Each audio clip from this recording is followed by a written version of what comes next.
Hello everyone, good morning good morning good morning. क्या हाल चाल है मेरे प्यारे प्यारे जीव जंतुओं? सर सब बढ़िया, सब मजे में।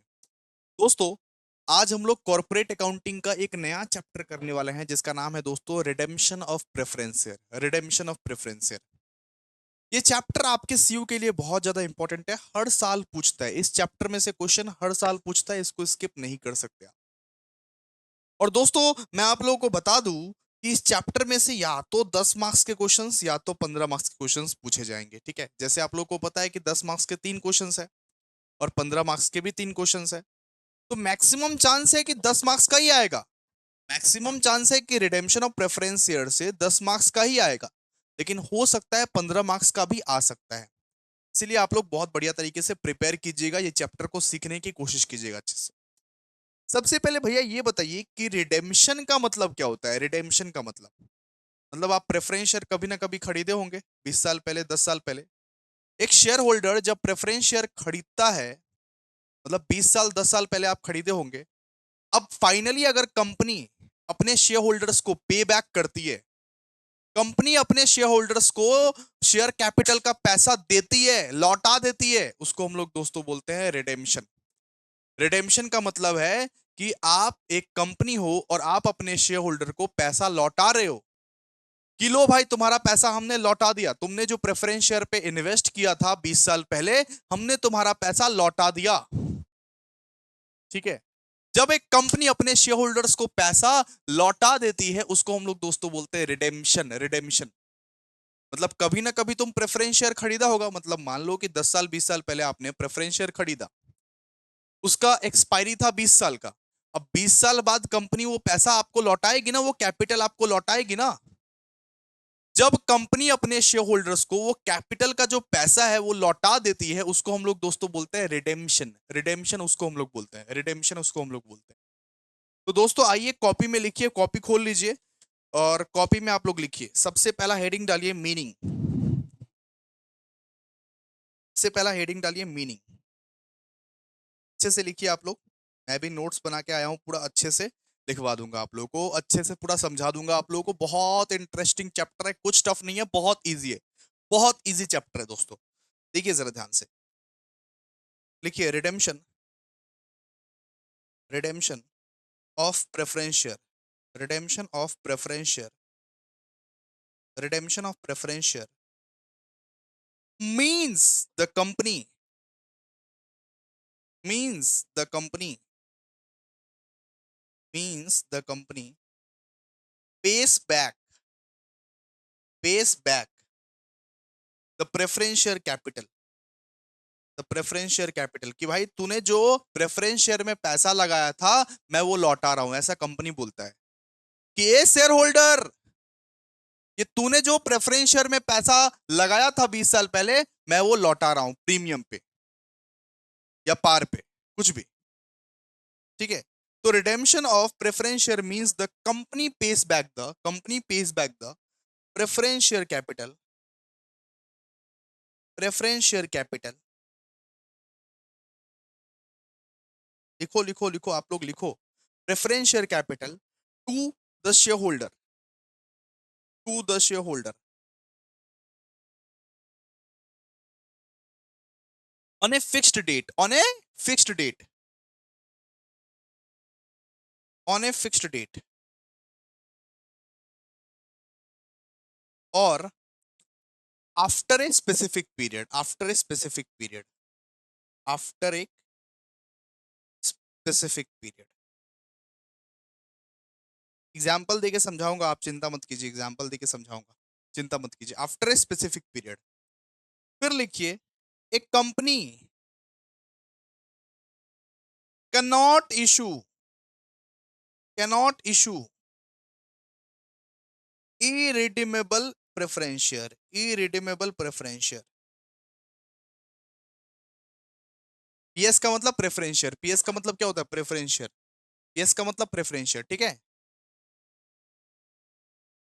और फिर लिखिए redeemable preference share, redeemable preference share must be, redeemable preference share must be, must be repaid, must be repaid within 20 years of issue, within 20 years of issue, 20 years of issue. अब एक एग्जांपल समझिए आप लोग, एक example समझिए। ये कौन है? ये है मिस्टर अभिषेक, ये है मिस्टर अभिषेक, मिस्टर अभिषेक। मैंने एक काम किया, मैंने 100 प्रेफरेंस शेयर, मैंने 100 प्रेफरेंस शेयर साल 2010 में खरीदा, मान लो, ठीक है। मैंने 100 प्रेफरेंस शेयर एक कंपनी का साल 2010 में खरीदा, और कंपनी ने बोला कि इसको 20 साल बाद हम तुमको लौटा देंगे, मतलब 20 इयर्स के बाद हम तुमको जो इसका कैपिटल है वो लौटा देंगे।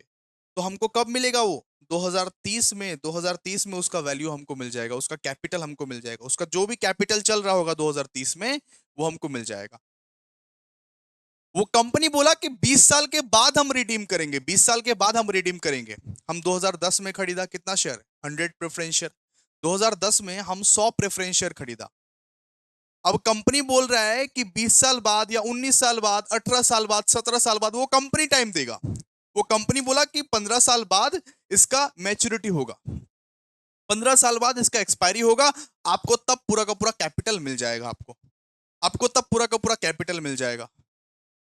साथ ही साथ प्रीमियम भी मिल सकता है, कंपनी प्रीमियम भी दे सकता है, ठीक है। तो रिडेम्पशन ऑफ प्रेफरेंस शेयर का मतलब क्या होता है? जब कंपनी अपने शेयर होल्डर को उसका कैपिटल पे बैक करती है, जब कंपनी अपने शेयर होल्डर को उसका कैपिटल पे बैक करती है कि ये शेयर होल्डर सुन, आपका कैपिटल का काम हो गया, 20 साल एक्सपायर हो गया, ले जाओ अपना कैपिटल। साथ ही साथ अगर मैं प्रीमियम देना चाहूं तो प्रीमियम भी दे सकता हूं, ठीक है। तो रिडेम्पशन ऑफ प्रेफरेंस शेयर का मतलब क्या होता है? जब कंपनी शेयर होल्डर्स का कैपिटल लौटा देती है, जब कंपनी शेयर होल्डर्स का कैपिटल लौटा देती है आफ्टर स्पेसिफिक पीरियड, उसको हम लोग बोलते हैं redemption of preference share, redemption of preference share, ठीक है। आई होप आप लोग समझ गए होंगे। नेक्स्ट पॉइंट लिखिए, नेक्स्ट हेडिंग डालिए, number 2, number 2,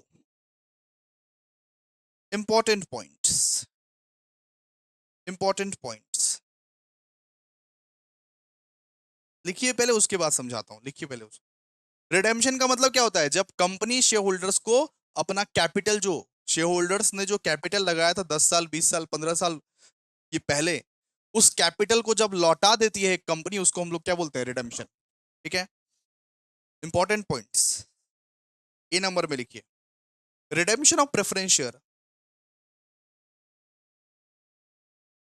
redemption of preference share does not reduce authorised share capital. Redemption of preference share का मतलब ये नहीं कि ऑथोराइज्ड शेयर कैपिटल मेरा reduce हो जाएगा, मैं पहले 1 लाख शेयर इशू कर सकता था लेकिन अब 80,000 शेयर इशू करेंगे, नहीं, ऐसा नहीं।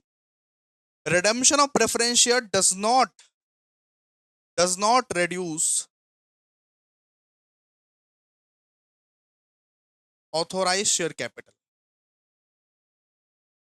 Authorised share capital, authorised share capital. Company must repay, company must repay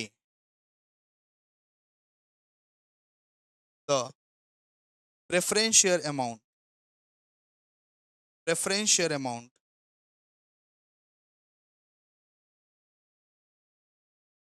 within 20 years, preference share amount within 20 years, within 20 years.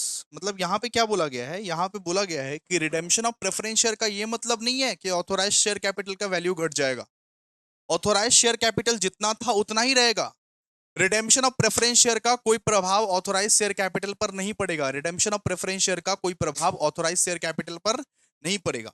और साथ ही साथ बोला गया है कि कंपनी को प्रेफरेंस शेयर का अमाउंट 20 साल के अंदर अंदर रीपे करना पड़ेगा। ये रूल है कि कंपनी को प्रेफरेंस शेयर का जो अमाउंट है वो 20 साल के अंदर अंदर रीपे करना पड़ेगा। अब आपकी मर्जी 5 साल, 10 साल, 15 साल, 17 साल, जो भी है, लेकिन 20 साल के अंदर अंदर पे कर दो। अगर मैं शेयर होल्डर हूं, सुनो ना, अगर अभिषेक झा, अगर मैं शेयर होल्डर हूं एक कंपनी का, तो वो कंपनी ना मेरे को 20 साल के पहले पहले रीपे कर देगी, विद इन 20 ईयर्स, तो redemption of preference share does not reduce the authorise share capital. Redemption of preference share का कोई प्रभाव ऑथोराइज शेयर कैपिटल पर नहीं पड़ता है। और कंपनी को प्रेफरेंस शेयर का जो अमाउंट है, कंपनी को प्रेफरेंस शेयर का जो अमाउंट है वो 20 साल के पहले पहले 20 साल के अंदर अंदर पे करना पड़ेगा। मैं तुम्हारे कंपनी में प्रेफरेंस शेयर खरीद रहा हूं, मान लो मैं तुम्हारे कंपनी में प्रेफरेंस शेयर खरीद रहा हूं, अब तुम्हारी मर्जी कि तुम 5 साल में मेरे को रीपे करो, 10 साल में रीपे करो, 15 साल में रीपे करो, लेकिन 20 साल के अंदर अंदर रीपे हो जाना चाहिए। 20 साल के अंदर अंदर रीपे हो जाना चाहिए, ऐसा कंपनीज एक्ट बोलता है। कंपनीज एक्ट बोलता है दोस्तों, ऐसा कंपनीज एक्ट बोलता है। ठीक है, ओके। फिर बी नंबर पॉइंट लिखिए। Only only fully paid only fully paid preference share only fully paid preference share only fully paid preference share can be redeemed. मतलब जिसने पूरा फुल पे किया है, सुनो, जिसने पूरा फुल पे किया है सिर्फ उसी का तुम रिडीम कर सकते हो। अगर मैं एक शेयर होल्डर हूं, मेरे को देना था 10 रुपया, मैंने सिर्फ 8 रुपए दिया है। मेरे को प्रेफरेंस शेयर में देना था मान लो 10 रुपए, लेकिन मैंने सिर्फ 8 रुपए दिया, तो कंपनी मेरे को रीपे नहीं करेगी। कंपनी मेरे को रीपे नहीं करेगी। Only fully paid preference share can be repaid. अगर मैंने फुल पेड किया होता तब जाके 20 साल बाद मेरे को कंपनी रीपे कर देती। Only fully paid preference share can be redeemed. ठीक है, कंपनीज एक्ट बोलता है कि जो फुली पेड प्रेफरेंस शेयर है सिर्फ उसको ही आप रिडीम कर सकते हो, सिर्फ उसको ही रिडीम कर सकते हो, वरना नहीं। अच्छा भैया, अगर पार्टली पेड है तो, अगर पार्टली पेड है तो, ठीक है, अगर पार्टली पेड है तो देखिए, if partly paid if partly paid if partly paid shares exist if partly paid shares exist मान लो कि पार्टली पेड शेयर्स एग्जिस्ट भी करता है, तो आपके पास उस केस में दो ऑप्शन है। उस केस में आपके पास दो ऑप्शन है। कितने ऑप्शन है? दो ऑप्शन। या तो आप इग्नोर कर दो, ignore partly paid share, ignore partly paid shares and redeem only fully paid share, only fully paid share. ठीक है, क्लियर है? बोला कि सिर्फ फुली पेड प्रेफरेंस शेयर को ही आप रिडीम कर सकते हो। बोला कि आप फुली पेड प्रेफरेंस शेयर को ही रिडीम कर सकते हो, लेकिन अगर पार्टली पेड शेयर एग्जिस्ट कर रहा है, अगर पार्टली पेड शेयर एग्जिस्ट कर रहा है, बोल रहा है पार्टली पेड शेयर अगर मान लो एग्जिस्ट करता है, फिर आपके पास दो ऑप्शन है। या तो आप पार्टली पेड शेयर को इग्नोर कर दो, जैसे आप अपने एक्स को इग्नोर करते हो, एक्स को जैसे इग्नोर करते हो वैसे ही पार्टली पेड शेयर को इग्नोर कर दो और फुली पेड शेयर को ले लो। या तो अगर आप चाहते हो कि पार्टली पेड शेयर्स को भी आप रिडीम करो, अगर आप सच में चाहते हो पार्टली पेड शेयर्स को भी रिडीम करो, तो दूसरा ऑप्शन आपके पास है। Make a call make a call to make them make a call to make them fully paid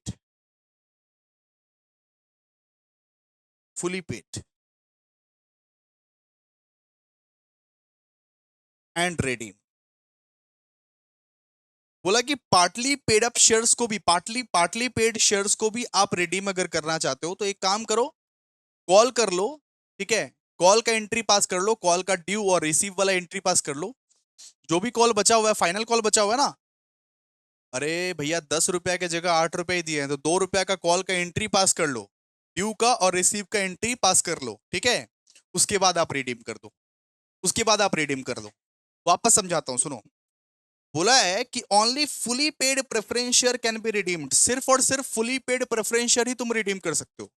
लेकिन अगर आप पार्टली पेड शेयर को रिडीम करना चाहते हो, अगर मान लो पार्टली पेड शेयर एग्जिस्ट करता है और रिडीम भी करना चाहते हो, पार्टली पेड शेयर एग्जिस्ट मान लो करता है, तो आपके पास दो ऑप्शन। या तो आप पार्टली पेड शेयर को इग्नोर करके फुली पेड शेयर को सिर्फ रिडीम कर दो, या तो आप पार्टली पेड शेयर को इग्नोर करके फुली पेड शेयर को रिडीम कर दो, फर्स्ट ऑप्शन। दूसरा ऑप्शन है make a call to make them fully paid and redeem. वही जो पार्टली पेड शेयर है उसको पहले फुली पेड में कन्वर्ट करो, उसके बाद रिडीम कर दो। वही जो पार्टली पेड शेयर है उसको एक कॉल ड्यू और रिसीव करके, कॉल को ड्यू करके, फाइनल कॉल जैसे हम लोग ड्यू करते हैं रिसीव करते हैं, कॉल को ड्यू कर लो रिसीव कर लो, फुली पेड बना दो, पार्टली को फुली में कन्वर्ट कर दो और देन रिडीम कर दो। तो आपके पास दो ऑप्शन है, आपके पास दो ऑप्शन है। आई थिंक क्लियर है आप लोग को। चलो ठीक है, सी नंबर, सी नंबर बोला प्रेफरेंस शेयर, प्रेफरेंस शेयर आप पार में भी और पीडीएम प्रीमियम में भी रिडीम कर सकते हो। Preference share can be redeemed, can be redeemed at par और प्रीमियम। प्रेफरेंस शेयर को आप पार में भी रिडीम कर सकते हो या तो प्रीमियम में भी रिडीम कर सकते हो बेटा, आपके पास चॉइस है, आपके पास ऑप्शन है, कोई दिक्कत नहीं है। एक प्रेफरेंस शेयर को आप पार में भी रिडीम कर सकते हो, प्रीमियम में भी रिडीम कर सकते हो।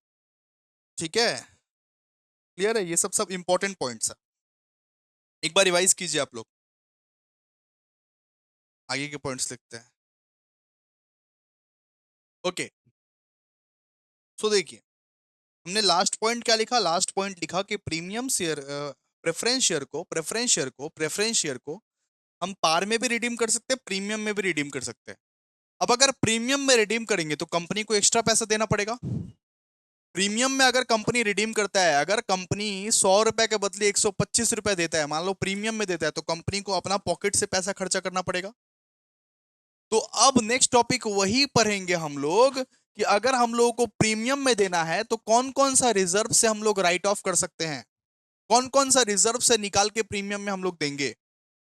अगर हम लोगों को प्रीमियम वाला पैसा देना है तो कंपनी कौन कौन सा रिजर्व को कब कब यूज कर सकती है उसके बारे में हम लोग पढ़ेंगे। तो नंबर 3 पॉइंट बिठाइए, नंबर 3 पॉइंट, कितना, नंबर 3 पॉइंट इंपॉर्टेंट। फर्स्ट वाला हमारा था मीनिंग, दूसरा वाला था इंपॉर्टेंट पॉइंट्स, और फिर नंबर 3, नंबर 3 में लिखिए writing of, writing off premium on redemption of preference share. ये जो प्रीमियम अगर दे रही है कंपनी, कंपनी जो एक्स्ट्रा पैसा प्रीमियम जो दे रही है वो खुद के पॉकेट से दे रही है, तो कौन सा रिजर्व को वो यूज करके, कौन सा रिजर्व को वो राइट ऑफ करके प्रीमियम देगी, जनरल रिजर्व को, एसपीआर को, पीएनएल को, सब बोलेंगे। कंपनी कौन सा ऐसा रिजर्व को यूज करके प्रीमियम देगी, उस चीज के बारे में हम लोग बात करेंगे। Writing off premium on redemption of reserve. अरे भाई मैं 100 रुपए के बदले तुमको 125 रुपए दे रहा हूं, वो 25 रुपए मैं कहां से लाऊंगा, वो भी तो बात करना पड़ेगा ना। 100 रुपए के बदले 100 रुपए तो मैं दे दूंगा, कोई दिक्कत नहीं है, लेकिन वो 25 रुपए जो है वो कहां से लाऊंगा, उसका भी तो हिसाब रखना पड़ेगा, उसका भी तो हिसाब रखना पड़ेगा ना। वो बात कर रहा हूं मैं कि वो जो प्रीमियम है, आप अगर प्रीमियम में दे रहे हो अपने शेयर होल्डर्स को, वो प्रीमियम कहां से लाओगे, वो प्रीमियम कहां से राइट ऑफ करोगे, वो प्रीमियम राइट ऑफ आप कहां से करोगे। तो writing off premium on redemption of preference share.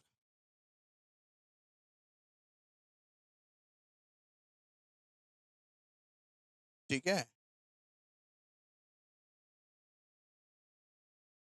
चलिए आइए लिखिए when, when preference share, yes जब जब लिखूंगा ना प्रेफरेंस शेयर मान लेना, when preference share are redeemed at premium, when preference share are redeemed at premium, जब प्रेफरेंस शेयर रिडीम हो प्रीमियम में, प्रीमियम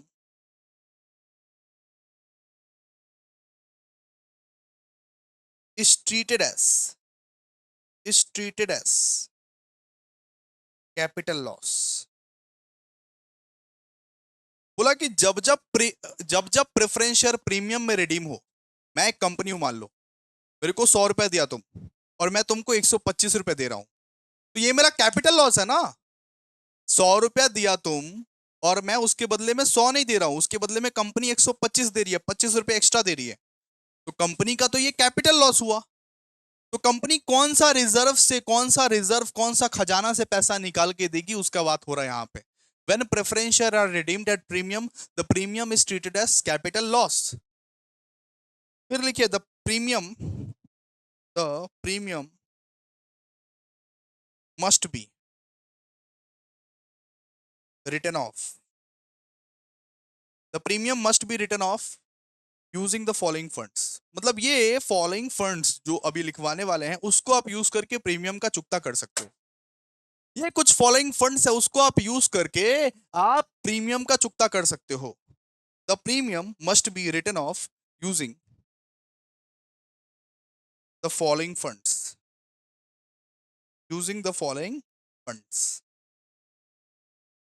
अच्छा अच्छा, इसको ना हम लोग को प्रायोरिटी बेसिस पर देखना है। इन ऑर्डर टू प्रायोरिटी बोला कि आप आपके शेयर होल्डर्स ने 100 रुपए का शेयर खरीदा, आप 125 का दे रहे हो रिटर्न, आप प्रीमियम में दे रहे हो, तो 25 रुपए लाओगे कहां से? 25 रुपए लाओगे कहां से? बोला कि सबसे पहले पहले वो 25 रुपए के लिए, सबसे पहले पहले वो प्रीमियम के लिए आप सिक्योरिटीज प्रीमियम रिजर्व का यूज करोगे। किसका? सबसे पहले पहले आप सिक्योरिटीज प्रीमियम रिजर्व का यूज करोगे। सिक्योरिटीज प्रीमियम रिजर्व का यूज करोगे। ठीक है, अगर क्वेश्चन में कुछ बोला ना हो, सुनिए, अगर क्वेश्चन में कुछ बोला ना हो तो आप सिक्योरिटीज प्रीमियम रिजर्व का यूज करना।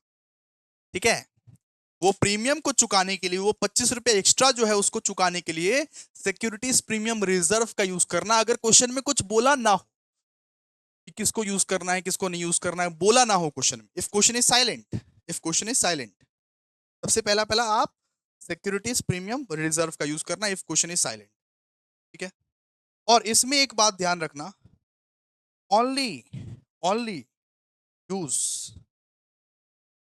SPR, only use SPR available in balance sheet. जो बैलेंस शीट में अवेलेबल होगा, जो एसपीआर बैलेंस शीट में अवेलेबल होगा, सिर्फ उसको यूज करना और किसी चीज को नहीं। ठीक है, जो बैलेंस शीट में एसपीआर अवेलेबल होगा सिर्फ उसको यूज करना। एसपीआर मतलब क्या भैया? Securities premium reserve. वो सिक्योरिटीज प्रीमियम रिजर्व जो बैलेंस शीट में अवेलेबल होगा सिर्फ उसको यूज करना। वो सिक्योरिटीज प्रीमियम जो बैलेंस शीट में अवेलेबल होगा सिर्फ उसको यूज करना। ठीक है, सबसे पहले सिक्योरिटीज प्रीमियम रिजर्व से टटोल के देखना कि हो रहा है कि नहीं हो रहा है, काम बन रहा है कि नहीं बन रहा है। अगर काम नहीं बना फिर आप जीआर यूज करना, मतलब जनरल रिजर्व। फिर आप वो प्रीमियम को चुकता करने के लिए जनरल रिजर्व यूज करना। अगर सिक्योरिटीज प्रीमियम रिजर्व से काम नहीं बना, मान लो कि 25 में से तुम्हारे पास सिर्फ 20 रुपया है, अभी भी 5 रुपया रह रहा है, तुम ट्राई किए सिक्योरिटीज प्रीमियम रिजर्व से काम बनाने का, लेकिन सिक्योरिटीज प्रीमियम से पूरा पूरा राइट ऑफ नहीं हुआ, फिर तुम जनरल रिजर्व को यूज करना। फिर सेकंड में क्या करेगा? तुम जनरल रिजर्व को यूज करना, जनरल रिजर्व को।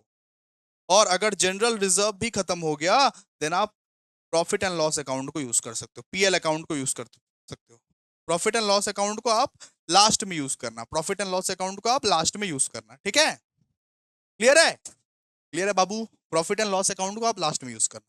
मैंने क्या बोला अभी कि अब देखो, अब आप 100 रुपए का शेयर्स के बदले 100 रुपए रिटर्न कर रहे हो, वो तो ठीक है, लेकिन आप उसके बदले में प्रीमियम भी रिटर्न कर रहे हो। मतलब 100 रुपए का शेयर कोई खरीदा था, उसके बदले में आप 125 रिटर्न कर रहे हो, तो वो 25 रुपए आएगा कहां से? तो बोला कि 25 रुपया सबसे पहले पहले सिक्योरिटीज प्रीमियम रिजर्व से निकालना। अगर सिक्योरिटीज प्रीमियम रिजर्व में शॉर्ट पड़े तो फिर जनरल रिजर्व का यूज करना, वो भी शॉर्ट पड़े फिर पीएल अकाउंट का यूज करना। ठीक है, सिक्योरिटीज प्रीमियम को राइट ऑफ करने के लिए आप तीन चीज को यूज करोगे, SPR, securities premium reserve, general reserve और PL account. Sequence wise use use करना, पहले पहले एसपीआर को यूज करना, फिर जनरल रिजर्व को यूज करना, फिर पीएल को यूज करना, सीक्वेंस वाइज यूज करके देखना। ठीक है, क्लियर है? अच्छा भैया, अब ये बताइए, प्रीमियम का तो आप बता दिए भैया कि प्रीमियम कैसे चुकाना है, लेकिन वो जो मेन कैपिटल है, वो जो 100 रुपया है, 125 रुपए में 25 रुपए कैसे चुकाना है वो तो आप बता दिए, उसका रूल बता दिया कि उसको जो रिजर्व है, securities premium reserve, general reserve, profit and loss account, उसको हम लोगों को यूज करके राइट ऑफ करना है। लेकिन वो जो मेन पैसा है 100 रुपया, मेन जो कैपिटल है 100 रुपया, 100 रुपया का जो मेन कैपिटल है, उसको कैसे चुकाना है, उसको कैसे चुकाना है, उसको कैसे चुकाना है? तो अभी उसके बारे में ही हम लिखवाने वाले हैं आपको। 4 में लिखिए, 4 में लिखिए, funds for funds for capital portion, funds for capital portion of preference share, कि वो जो मेन कैपिटल है, वो जो 100 रुपए का मेन कैपिटल है, 25 रुपए का बात तो आप कर दिए भैया, प्रीमियम कैसे चुकाना है। वो जो मेन कैपिटल है उसको उसको चुकाने का क्या क्या तरीका है, कैसे चुकाए उसको। Funds for the capital portion of preference share,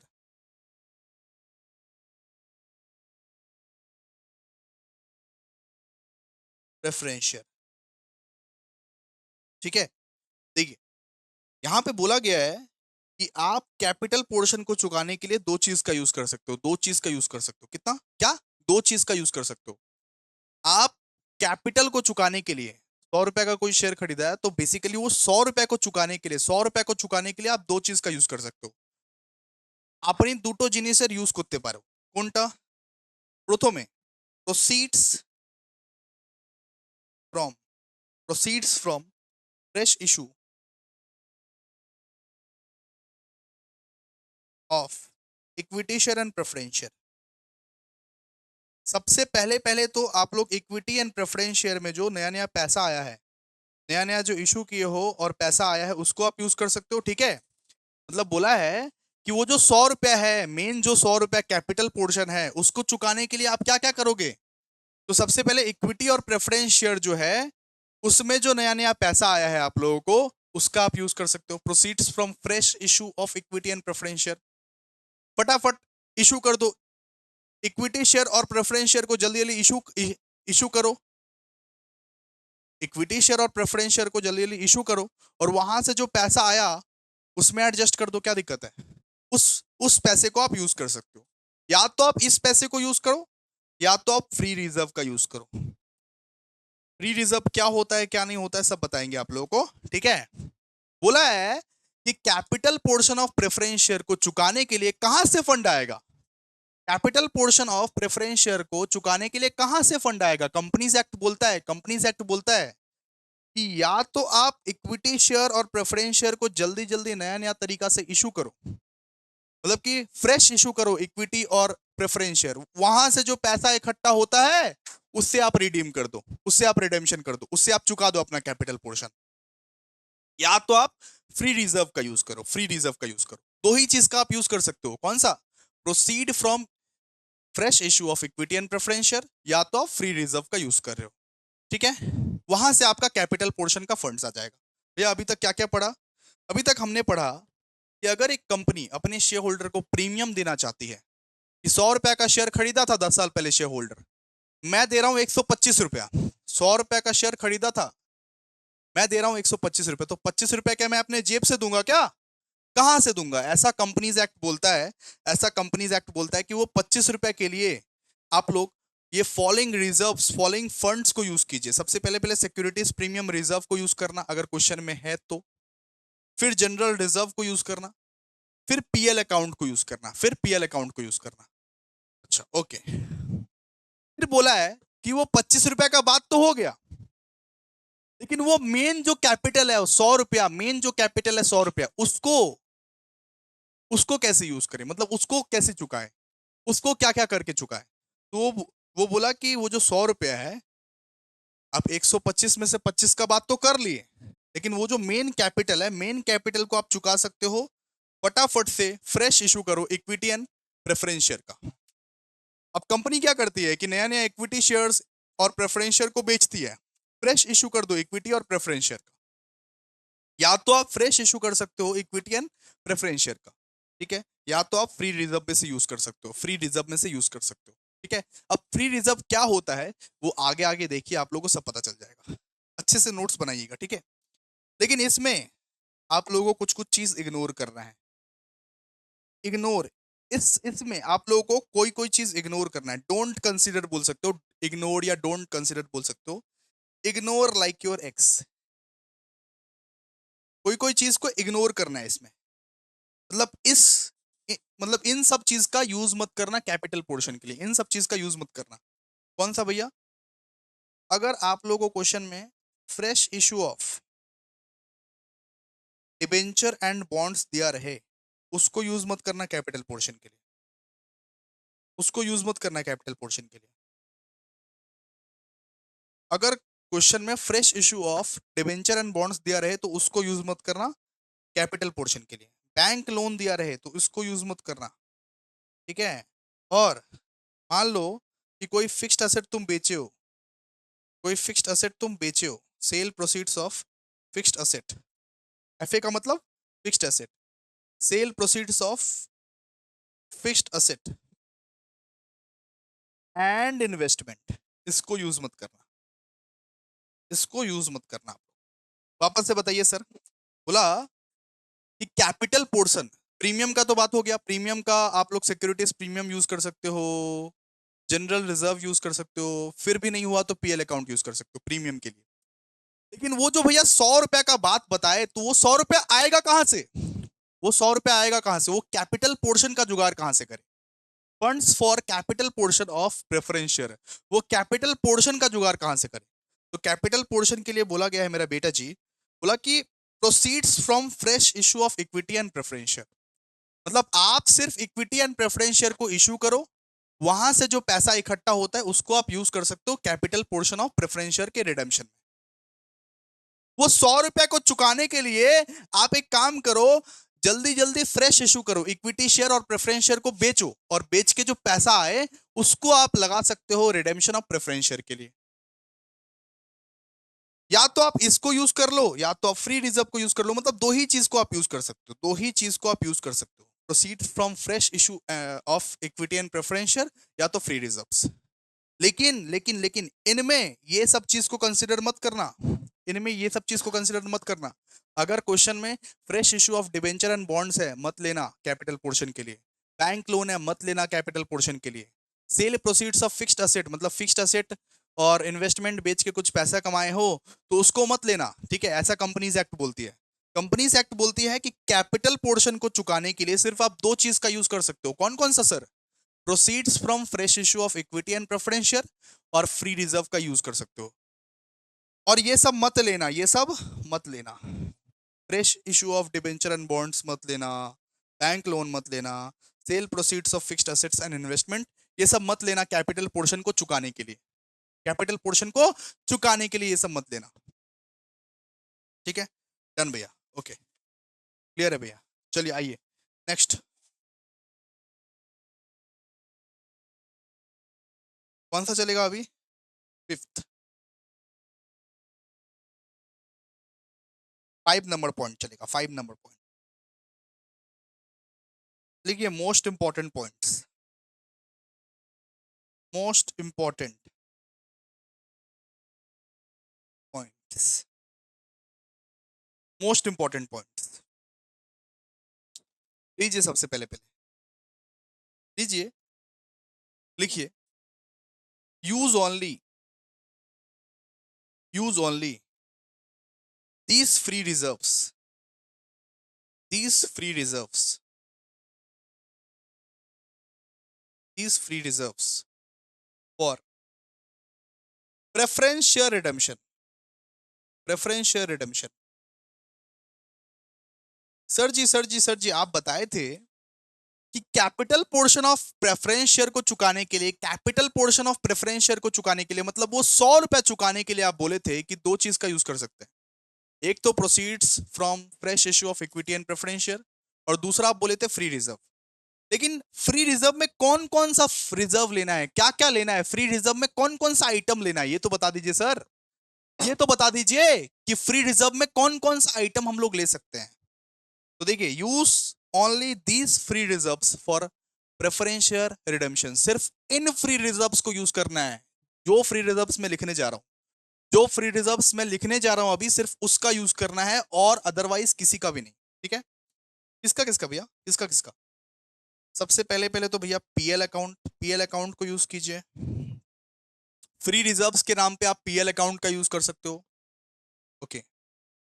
general reserve का यूज कर सकते हो आप,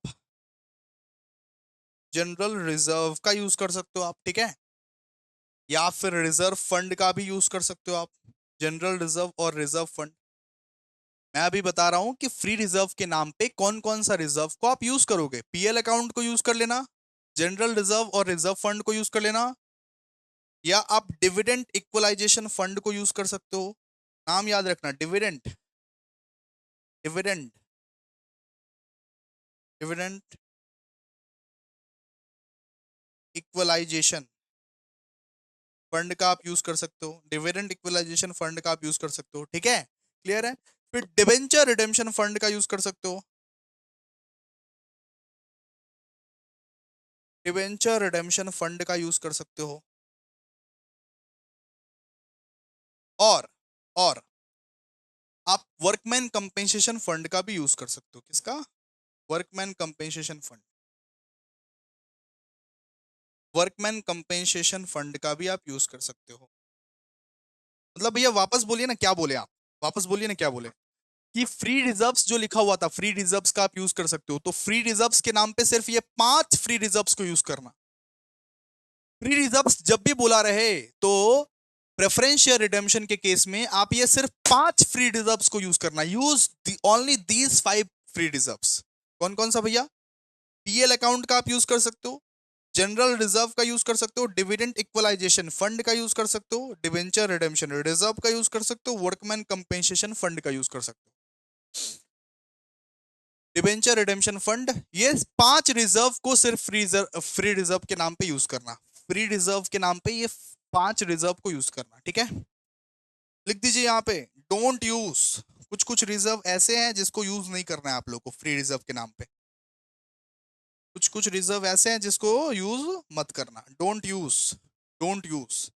अगर सिक्योरिटीज प्रीमियम है, सिक्योरिटीज प्रीमियम को यूज मत करना फ्री रिजर्व के नाम पे। ठीक है, सिक्योरिटीज प्रीमियम को यूज मत करना, सिक्योरिटीज प्रीमियम को यूज मत करना। कैपिटल रिजर्व को यूज मत करना, कैपिटल रिजर्व को फ्री रिजर्व में यूज मत करना। फ्री रिजर्व जो है ना उसमें कैपिटल रिजर्व यूज मत करना।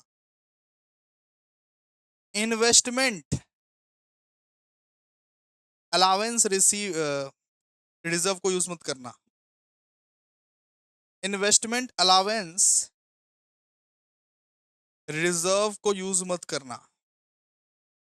ठीक है, इफ नॉट फ्री, अगर ये फ्री ना आ रहा है, ये रिजर्व फ्री ना रहे, क्वेश्चन में बोल दिया गया है कि ये फ्री नहीं है, क्वेश्चन में मान लो बोल दिया है कि ये फ्री नहीं है तो इसको यूज मत करना। ठीक है, क्वेश्चन में बोल दिया गया है कि इन्वेस्टमेंट अलाउंस रिजर्व जो है वो फ्री नहीं है तो इसको यूज मत करना। Don't use, don't use securities premium, don't use capital reserve and investment allowance reserve. ठीक है सर, फिर से एक बार बताइए। मैं बोला कि फ्री रिजर्व में सिर्फ ये 5 चीज को यूज करना है, पीएल अकाउंट, जनरल रिजर्व और reserve fund, dividend equalisation fund, debenture redemption fund, workman compensation fund.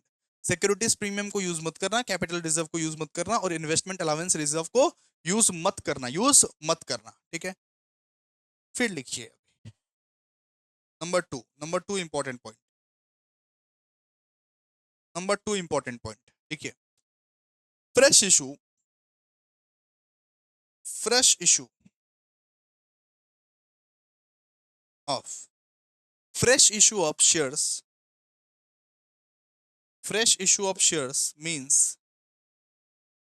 fresh issue of shares means company issue new equity share or preference share to raise fund. Fresh issue of shares means company issue new equity share, new equity share or preference share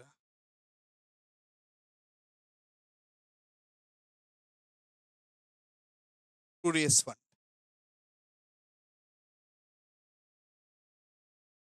ठीक है, clear है, done ना? तो fresh issue of shares का मतलब क्या होता है? फ्रेश इशू का मतलब होता है, फ्रेश इशू ऑफ शेयर्स का मतलब होता है कि कंपनी जो है वो नया इक्विटी शेयर या प्रेफरेंस शेयर को इशू कर रही है to raise funds, to raise funds. Fresh issue of shares जो आप पढ़े थे, fresh issue of shares, fresh issue of shares मतलब क्या होता है कि कंपनी नया नया इक्विटी शेयर और प्रेफरेंस शेयर को इशू कर रही है टू रेस फंड्स। ठीक है, फिर लिखिए मनी, फिर लिखिए money from fresh issue, money from fresh issue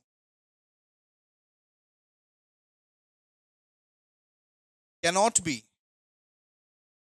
money from fresh issue used can be used to repay capital of repay capital of preference share।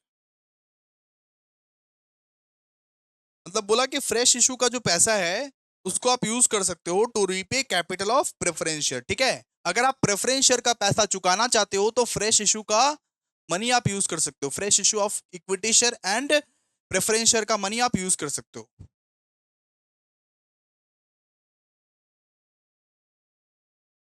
ठीक है, क्लियर है, ये सब तो बता ही दिया आप लोगों को, ये सब तो एकदम बता ही दिया आप लोगों को। ठीक है, क्लियर है। अच्छा, तो इसके भी यहाँ पे दो भाग है। मान लीजिए एट पार है, एट पार है तो full amount can be used. मतलब अगर पार में है, अगर फ्रेश इशू जो है वो पार में है, अगर फ्रेश इशू आप पार में किए हो तो फुल अमाउंट आप यूज कर सकते हो, full amount can be used. अगर फ्रेश इशू आप प्रीमियम में किए हो, अगर फ्रेश इशू आप प्रीमियम में किए हो तो सिर्फ और सिर्फ फेस वैल्यू को आप यूज कर सकते हो, प्रीमियम को यूज नहीं कीजिएगा, प्रीमियम को यूज मत कीजिएगा। Only face value can be used, only face value can be used, premium cannot be used, premium cannot be used. ठीक है, जरा समझिए क्या बोला गया है। बोला गया है कि फ्रेश इशू ऑफ शेयर्स का मतलब होता है जब कंपनी नया इक्विटी शेयर्स या प्रेफरेंस शेयर इशू करती है टू रेज फंड्स, कि भाई फ्रेशली मैं इक्विटी शेयर और प्रेफरेंस शेयर का पैसा इकट्ठा करूं और प्रेफरेंस शेयर को रिडीम करूं, प्रेफरेंस शेयर को रिडीम करूं, चुकाऊं उसको, प्रेफरेंस शेयर का जो कैपिटल वैल्यू है उसको मैं चुकाऊं, उसका मतलब ये होता है। तो क्या बोला है, मनी फ्रॉम फ्रेश इशू से जो पैसा इकट्ठा होगा, fresh issue, fresh equity share issue या फ्रेश प्रेफरेंस शेयर इशू से जो पैसा इकट्ठा होगा उसको आप रीपे कर सकते हो, उसको आप यूज कर सकते हो to repay capital of preference share. Preference share के कैपिटल के लिए मतलब वो 100 रुपया का जो कैपिटल था उसको आप रीपे करने के लिए यूज कर सकते हो। अच्छा, वो अगर पार में रहा तो फुल अमाउंट उसका यूज कर सकते हो, अगर पार में रहा फ्रेश इशू का अमाउंट तो फुल अमाउंट यूज कर सकते हो। लेकिन अगर वो प्रीमियम में रहा तो सिर्फ फेस वैल्यू यूज करना, प्रीमियम यूज नहीं कर सकते हो, प्रीमियम यूज नहीं कर सकते हो to repay preference share capital, premium का अमाउंट यूज नहीं कर सकते आप to repay preference share capital. ठीक है, प्रीमियम का अमाउंट यूज नहीं कर सकते, सिर्फ और सिर्फ फेस वैल्यू यूज कर सकते हो, सिर्फ और सिर्फ फेस वैल्यू यूज कर सकते हो। ठीक है, डन, क्लियर है। अच्छा, अब थर्ड इंपॉर्टेंट बात कि अगर आप फ्री रिजर्व यूज करते हो तो आप लोगों को ना सीआरआर क्रिएट करना पड़ेगा। क्या भैया, वापस बोलिए। अगर आप बेटा अगर आप फ्री रिजर्व यूज करते हो, फ्री रिजर्व ऑप्शन था ना यहाँ पे, देखिए ना, दो ठो ऑप्शन था ना यहाँ पे, ऑलरेडी सिखाए थे आप लोग को कि ये प्रेफरेंस शेयर के कैपिटल पोर्शन को चुकाने के लिए, प्रेफरेंस शेयर के कैपिटल पोर्शन को चुकाने के लिए कंपनी क्या कर सकती है, company fresh issue of equity and preference share को इशू कर सकती है और उससे जो कमाई होगा उसका पैसा यूज हो सकता है और फ्री रिजर्व का यूज हो सकता है। लेकिन अगर आप फ्री रिजर्व यूज करते हो बेटा, अगर आप फ्री रिजर्व यूज करते हो तो आप लोगों को सीआरआर क्रिएट करना पड़ेगा। क्या क्रिएट करना पड़ेगा, सीआरआर। अगर आप फ्री रिजर्व यूज करते हो तो आप लोगों को सीआरआर क्रिएट करना पड़ेगा, सीआरआर क्रिएट करना पड़ेगा। आइए लिखिए, नंबर 3 में लिखिए, creation of CRR, creation of CRR. लिखिए, व्हेन फ्री रिजर्व्स, लिखिए when free reserves, when free reserves are used are used in a redemption of preference share, when free reserves are used in redemption of preference share, जब आप free reserve use करते हो redemption of preference share के लिए, then an equivalent amount, then an equivalent amount, मतलब उतना ही amount, जितना amount का आपने फ्री रिजर्व यूज किया उतना ही अमाउंट का आप लोगों को सीआरआर क्रिएट करना पड़ेगा। Equivalent amount of free reserve, जितना अमाउंट का आपने फ्री रिजर्व क्रिएट किया उतना ही अमाउंट का आप लोगों को सीआरआर क्रिएट करना पड़ेगा।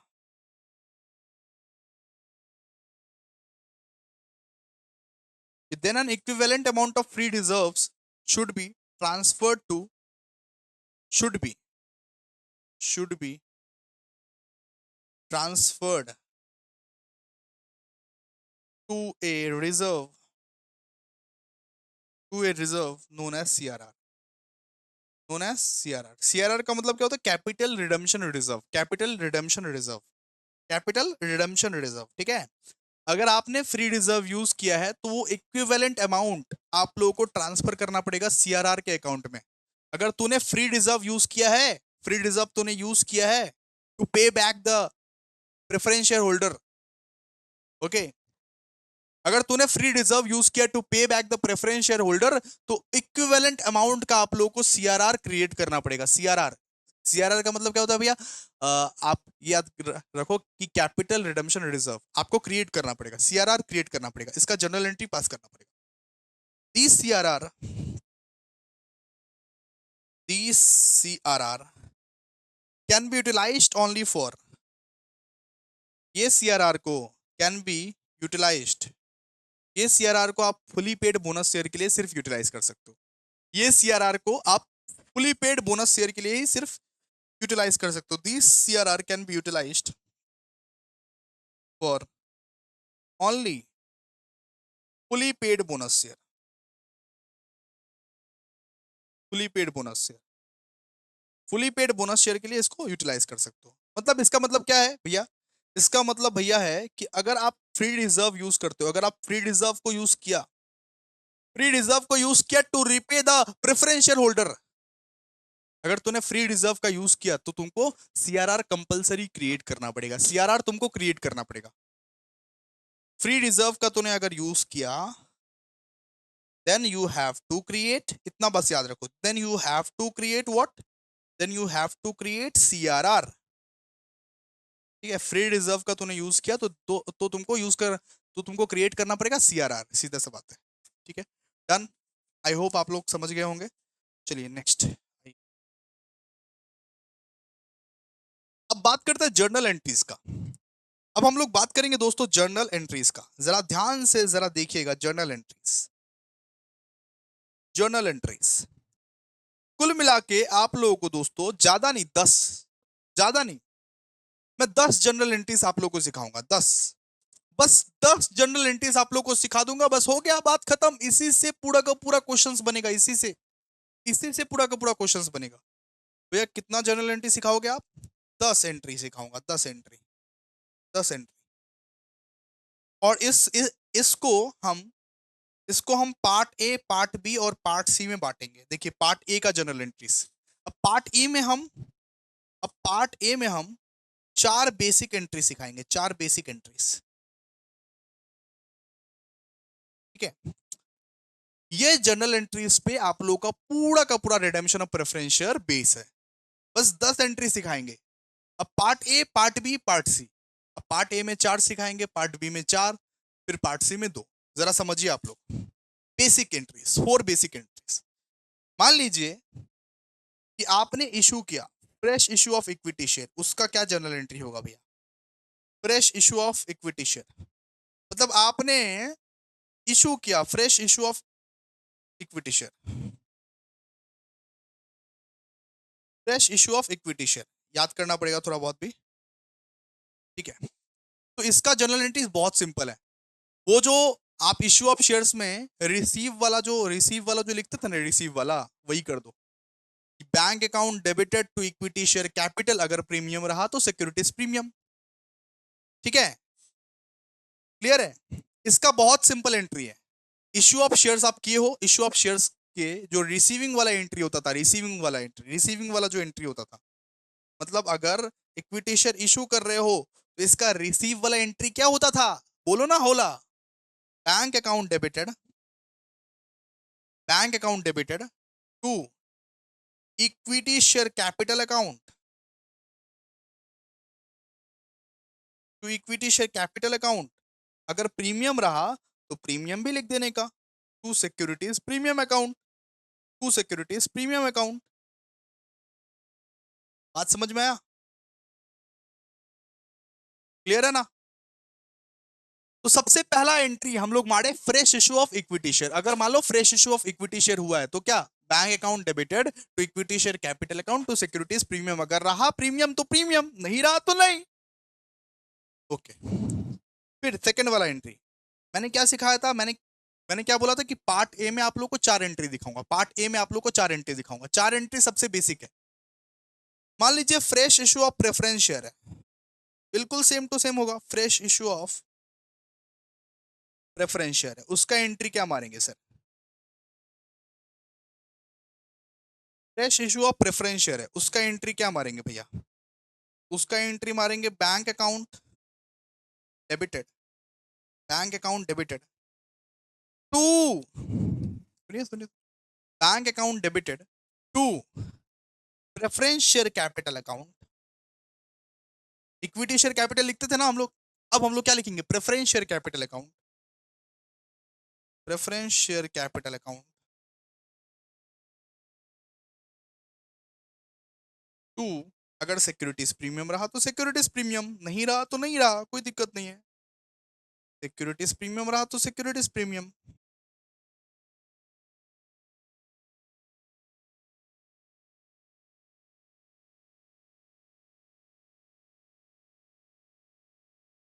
ठीक है, तो बेसिक एंट्री नंबर 2 हमारा हो चुका है दोस्तों। हम लोग 4 बेसिक एंट्री पहले पहले सीखने वाले हैं। पार्ट ए में हम लोग 4 बेसिक एंट्री सीखने वाले हैं। क्या भैया? Fresh issue of equity share. अगर आप इक्विटी शेयर को फ्रेश इशू कर रहे हो तो वही तो प्रोरेटा में सीखे थे हम लोग, प्रोरेटा में सीखे थे ना हम लोग already. Bank account debited to equity share capital account to securities premium account, बस बात खत्म। फिर fresh issue of preference share, भैया bank account debited to to preference share capital account, अगर सिक्योरिटीज प्रीमियम रहा तो सिक्योरिटीज प्रीमियम। ठीक है, फिर लिखिए, अगर दिया हुआ है फ्रेश इश्यू ऑफ डिबेंचर, दिया हुआ है क्वेश्चन में, तो एंट्री तो करना पड़ेगा बाबू, एंट्री तो करना पड़ेगा। इसका यूज नहीं कर सकते, फ्रेश इश्यू ऑफ डिबेंचर का यूज नहीं कर सकते। ना ना ना ना ना, फ्रेश इश्यू ऑफ डिबेंचर का तुम यूज नहीं कर पाओगे, नहीं कर पाओगे यूज। लेकिन क्वेश्चन में दिया हुआ है तो एंट्री तो करना पड़ेगा। जर्नल एंट्री तो करोगे ना, जर्नल एंट्री तो करोगे ना। फ्रेश इश्यू ऑफ डिबेंचर अगर हुआ है मान लो क्वेश्चन में, तो इसका एंट्री आप लोगों को करना पड़ेगा। क्या क्या करोगे बताओ? या बैंक अकाउंट डेबिटेड, बहुत सिंपल है भैया। Bank account debited to to जितना भी वहां पे परसेंटेज रहेगा, 9%, 10%, 11%, 6%, debentures account to debentures account. और अगर सिक्योरिटीज प्रीमियम रहा तो भैया सिक्योरिटीज प्रीमियम लिख देंगे, क्या दिक्कत है भैया? हाँ जी, अगर सिक्योरिटीज प्रीमियम रहा तो सिक्योरिटीज प्रीमियम लिख देंगे, क्या दिक्कत है? लिख देंगे। क्लियर है? ओके, अगर मान लीजिए कि भैया सेल ऑफ फिक्स्ड एसेट दिया हुआ है, सेल ऑफ फिक्स्ड एसेट, तो सेल ऑफ फिक्स्ड एसेट का हम लोग लेंगे नहीं, कंसिडर नहीं करेंगे। हम ये नहीं बोलेंगे, बोल रहे हैं कि कंसिडर करेंगे, कंसिडर नहीं करेंगे। सेल ऑफ फिक्स्ड एसेट हम लोग नहीं लेंगे, लेकिन एंट्री तो करना पड़ेगा ना, जर्नल एंट्री तो करना पड़ेगा ना। कंसिडर नहीं करना है लेकिन जर्नल एंट्री तो करेंगे। चलो करो, मान लो फोर्थ वाला एंट्री, अब थर्ड वाला एंट्री तक सीख लिए, फोर्थ वाला entry sale of fixed asset दिया हुआ है भैया, sale of fixed asset, sale of fixed asset आप लोगों को दिया हुआ है। तो इसका एंट्री कैसे होगा? इसका इसका एंट्री होता है bank account debited to asset account. अब देखिए, अगर लॉस हुआ तो यहां पे लिखोगे profit and loss account, loss हुआ तो यहां पे लॉस के केस में डेबिट में, अगर प्रॉफिट हुआ तो क्रेडिट में, to profit and loss account. ठीक है, क्लियर है? सेल ऑफ फिक्स्ड एसेट का एंट्री क्या होता था भैया? भैया bank account to asset account. अगर लॉस हुआ है, अगर लॉस हुआ है देन हम लोग डेबिट में लिखते हैं, देन हम लोग डेबिट में लिखेंगे प्रॉफिट एंड लॉस अकाउंट। अगर प्रॉफिट हुआ है उस केस में हम लोग क्रेडिट में लिखेंगे। अगर प्रॉफिट हुआ है उस केस में हम लोग profit and loss account credit में लिखेंगे। सीधा सा बात है, क्रेडिट में लिखेंगे, सीधा सा बात है। ठीक है, तो ये 4 एंट्रीज क्लियर है आप लोगों को। देखिए 4 बेसिक एंट्रीज थी। जर्नल एंट्री हम आपको सिखाएंगे कितना, 10। लेकिन 4 एंट्री अभी आपको सिखाएं पार्ट ए में। क्या भैया, सबसे पहले fresh issue of equity share. अगर आप fresh issue of equity share करना चाहते हो तो एंट्री क्या होगा, bank account debited to equity share capital account. अगर प्रीमियम रहा तो to securities premium account. Fresh issue of preference share बहुत सिंपल, एकदम same to same. Bank account to preference share capital account, premium रहा तो to securities premium account. Fresh issue of debenture, bank account to जितना भी percent debentures दिया होगा वो account, to securities premium account. Sale of asset, भैया bank account to asset account. अगर loss हुआ होगा तो डेबिट में प्रॉफिट एंड लॉस लिखेंगे, अगर प्रॉफिट हुआ होगा देन क्रेडिट में प्रॉफिट एंड लॉस लिखेंगे। बस इतना ही अंतर है। 4 एंट्री सिखा दी। अब पार्ट बी का बात करते हैं। पार्ट ए में क्या बोले, 4 बेसिक एंट्री सिखाएंगे। अब पार्ट बी का बात करते हैं। पार्ट बी में हम आपको 4 एंट्री सिखाएंगे। 4 एंट्री, 4 एंट्री सिखाएंगे, 4 एंट्रीज। और टोटल कितना बोले थे, टोटल 10 सिखाएंगे। पार्ट ए में 4 सिखाए, पार्ट बी में 4 सिखाएंगे। 4 entries for redemption of preference share. ये very very very very very important है, रिडेम्पशन ऑफ प्रेफरेंस शेयर। कि भैया अगर आप रिडेम्पशन जो कर रहे हो उसका क्या एंट्रीज होगा, 4 entries for redemption of preference share. मुश्किल से आप लोगों को 6-7 एंट्री पूछेगा इसमें से। ये जो 10 सिखा रहे हैं ना, मुश्किल से ये 10 सिखा रहे हैं ना, मुश्किल से आप लोग को 6-7 एंट्री पूछेगा, 5-6 एंट्री पूछ लेगा, उससे ज्यादा नहीं। ठीक है, क्लियर है। तो ये जो पार्ट बी है इसमें हम लोग रिडेम्पशन ऑफ प्रेफरेंस शेयर का आपको 4 एंट्री सिखाएंगे। सबसे पहला, अगर आप प्रेफरेंस शेयर को रिडीम करते हो तो उसको पहले उसको उसको पहले ड्यू करना पड़ेगा, अमाउंट ड्यू। अगर आप प्रेफरेंस शेयर, अगर आप एक कंपनी हो प्रेफरेंस शेयर को रिडीम कर रहे हो तो सबसे पहले आप सब्सक्राइबर को बोलोगे ना कि सब्सक्राइबर बाबू आपका पैसा तैयार है, लेके जाइए। सबसे पहले ड्यू, ड्यू होता है, ड्यू होता है amount due on, amount due on redemption of preference share. सबसे पहले पहले क्या होता है बाबू, ड्यू होता है, amount due on redemption of preference share. Clear है। तो इसका इसका एंट्री क्या होगा, इसका एंट्री क्या होगा जरा समझिए आप लोग। रिडीमेबल, देखिए रिडीमेबल प्रेफरेंस शेयर। भैया ये मतलब ये पीएस का मतलब क्या था, पीएस का मतलब क्या था, preference share. Redeemable preference share, redeemable preference share capital account debited, capital account debited. ठीक है, अगर प्रीमियम रहा तो प्रीमियम लोगे, premium on redemption of preference share, premium on redemption of preference share. Premium रहा तो प्रीमियम भी लोगे।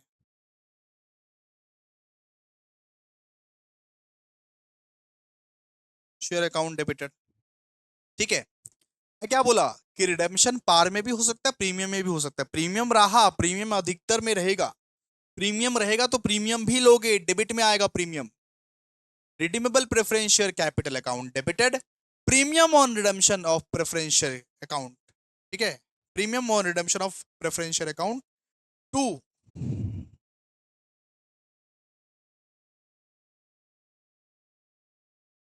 To redeemable preference share account, to redeemable preference share,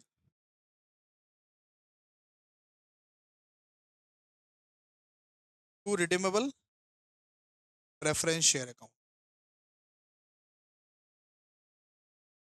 ठीक है, डन, क्लियर है आप लोगों को। ये पहला वाला entry, redeemable preference share capital account debited, premium on redemption of preference share account debited to redeemable preference share account. ठीक है, आई होप क्लियर है आप लोगों को। चलिए सेकंड, सेकंड वाला एंट्री। सेकंड वाला एंट्री क्या करते हैं, अमाउंट पे करते हैं। कंपनी अमाउंट पे करता है, पहले कंपनी ड्यू करता है उसके बाद कंपनी पे करता है। इस बार कंपनी पे कर रहा है, इस बार सब्सक्राइबर नहीं पे करता है, इस बार कंपनी पे कर रहा है। मैं पे कर दूंगा इस बार, अमाउंट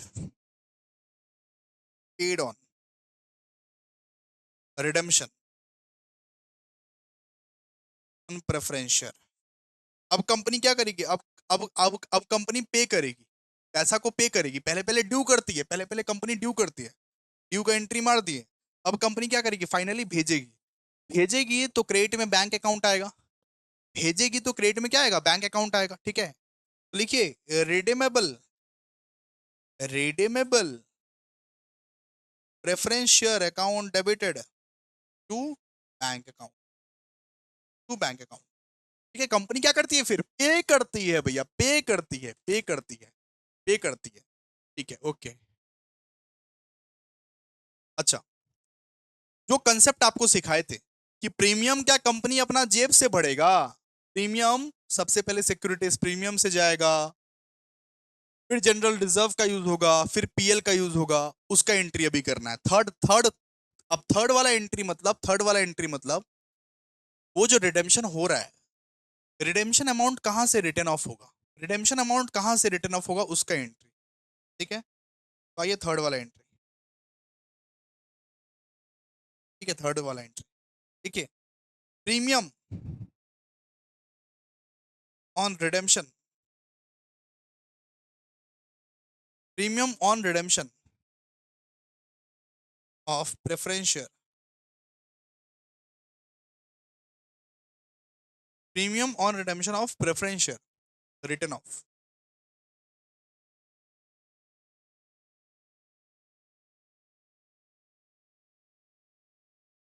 ठीक है, क्लियर है। चलो, उसके लिए उसके लिए हम लोग क्या क्या यूज करेंगे, उसके लिए हम लोग सिक्योरिटीज प्रीमियम सबसे पहले पहले यूज करेंगे। उसके लिए हम लोग सिक्योरिटीज प्रीमियम पहले पहले यूज करते हैं, सिक्योरिटीज प्रीमियम रिजर्व।